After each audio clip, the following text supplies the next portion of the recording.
Geng, sepertinya kekecewaan seorang Fahri Hamzah kepada Prabowo Subianto belum berakhir.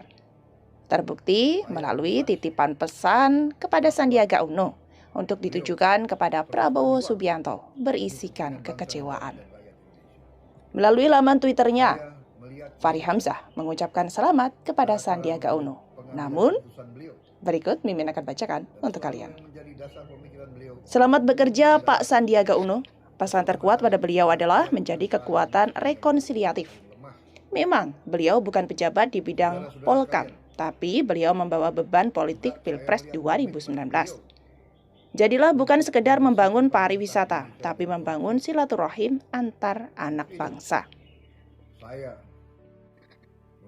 Gengs, di pesan yang kedua, Fahri menuliskan, saya termasuk yang mendukung Presiden Jokowi menggunakan hak prerogatifnya mengangkat mantan lawan politiknya masuk kabinet demi rekonsiliasi.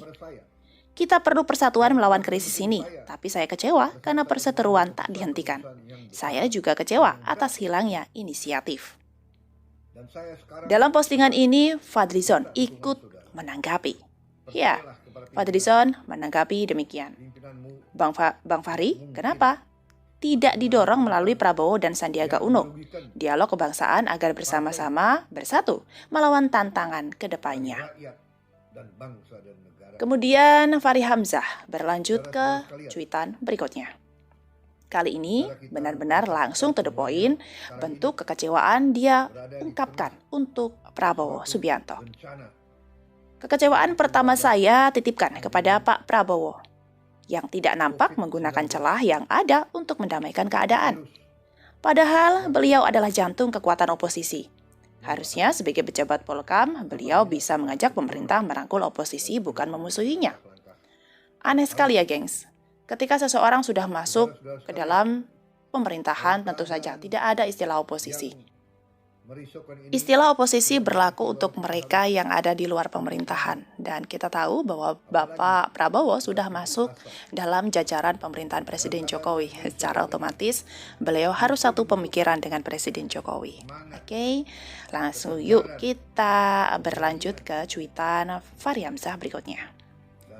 Bahkan ketika seorang militer aktif secara overaktif berkali-kali ikut campur dalam politik keamanan sipil, beliau juga diam. Seharusnya beliau mendampingi presiden untuk menjelaskan bahwa dalam demokrasi kita sekarang, militer harus berada di belakang. Pak Menhan, ada apa? Itu pertanyaan dari Fahri Hamzah. Dan ini menurut Mimin lebih lucu lagi. Karena yang dihadapi sampai TNI dan Polri turun tangan adalah bukan mereka yang ingin persatuan dan kesatuan itu benar-benar terjaga.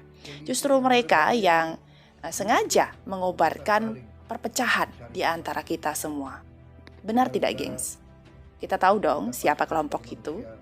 Jadi bagaimana mungkin TNI Polri sebagai garda terdepan dalam menjaga persatuan dan kesatuan membiarkan sedikit saja celah untuk mereka bisa berkembang?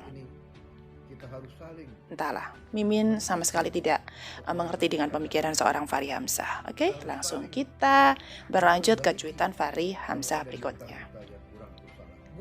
Tapi mungkin setahun kemarin adalah masa belajar. Kita lihat apakah 2021 kita akan terus bertengkar dan saling merusak. Ataukah tiba masa kelembutan hati untuk saling memaafkan? Kita titip ini kepada Prabowo dan Sandiaga Uno yang telah memilih berada di dalam. Begitu ya cuitan berikutnya.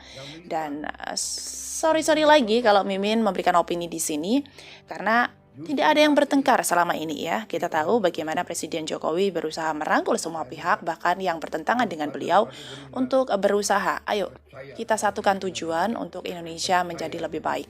Namun, lagi-lagi ada kelompok tertentu yang selalu merongrong itu gitu ya, dengan menimbulkan perpecahan-perpecahan di luar sana. Oke, jadi membangun opini bahwa pemerintah itu tidak baik dengan oposisi, dengan mereka yang berseberangan. Padahal sama sekali tidak gitu ya. Pemerintah membuka gitu ya, open mind buat siapapun yang memberi masukan. Ingat, memberi masukan ya, bukan hanya mengkritik, membabi buta tanpa memberi masukan yang bermanfaat sama sekali. Oke, gengs, kemudian ada cuitan berikutnya. Ayolah Pak Prabowo dan Pak Sandiaga Uno ajak Pak Jokowi dan Kiai Ma'ruf mengakhiri semua ketegangan ini. Mari mulai lagi rekonsiliasi. Kalian berempat sudah satu perahu, kami dukung persatuan dan kolaborasi. Ayolah, bismillah. Sekarang rekonsiliasi untuk siapa dan dengan siapa, gengs? Itu pertanyaannya. Kalau rekonsiliasi dengan seseorang yang sudah jelas-jelas melanggar peraturan, apalagi menimbulkan perpecahan, oh tidak banget ya. Rekonsiliasi untuk apa itu? Dalam bentuk apa itu? Kita adalah sebuah negara. Ingat, negara tidak boleh kalah dengan premanisme, radikalisme, apalagi terorisme. Oke.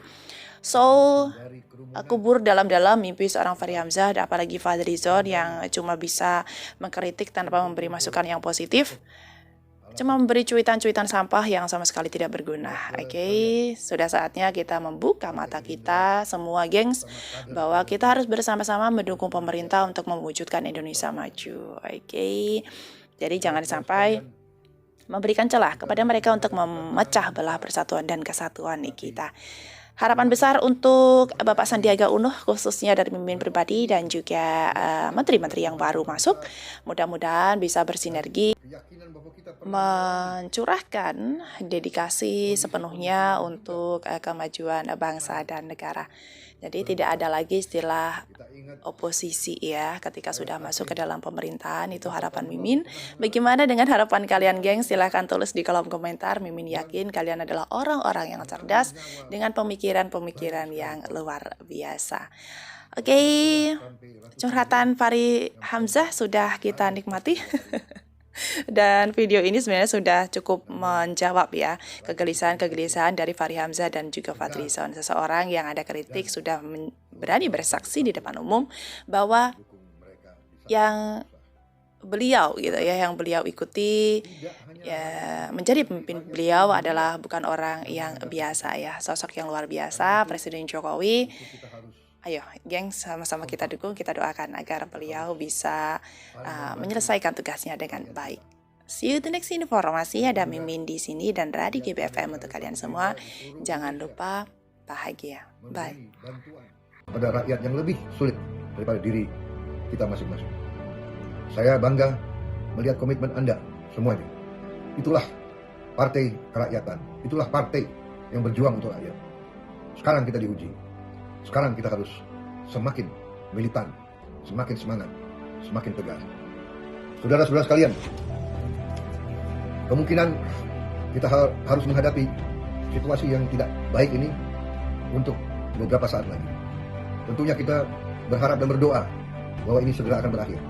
Tetapi, seandainya masih memerlukan waktu untuk kita mengatasi bersama seluruh dunia kesulitan ini, saya minta Partai Gerindra, kader-kadernya justru bertindak secara antisipatif.